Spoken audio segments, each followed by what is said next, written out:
പിന്നെ എനിക്കും വേണ്ടേ ഈ കച്ചവടത്തിൽ എന്തെങ്കിലും ലാഭം. നീ എന്താ ഉദ്ദേശിക്കുന്നത്?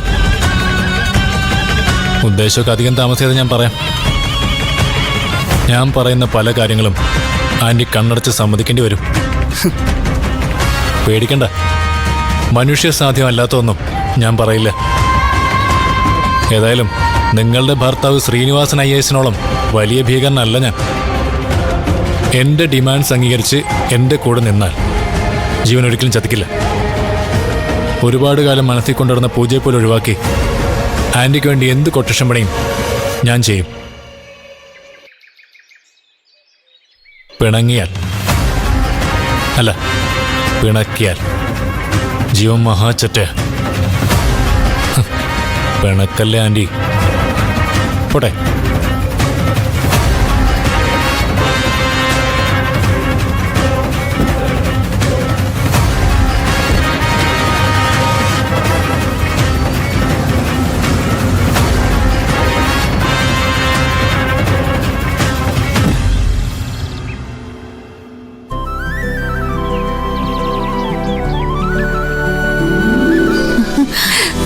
അയ്യോ,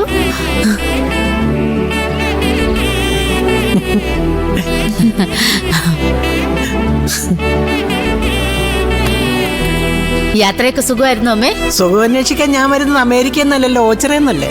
ഒന്ന് പോ എന്റെ അമ്മേ, ഒരു തമാശക്കാരി. തമാശയല്ല, ഞാൻ കാര്യമായിട്ട് പറഞ്ഞതാ.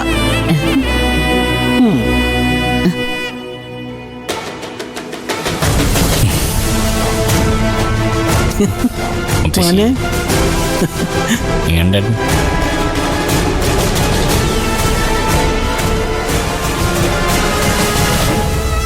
ഇതെന്താ പൂജ മോളെ, കോലം കെട്ടു പോയല്ലോ. നക്ഷത്രം പോലെ ഞാനിവിടെ നിന്നിട്ട് മുത്തശ്ശി എന്നെ കണ്ടില്ല. കൊച്ചു മരുമോളുടെ വിശേഷം അന്വേഷിക്കാനാ തിടുക്കം.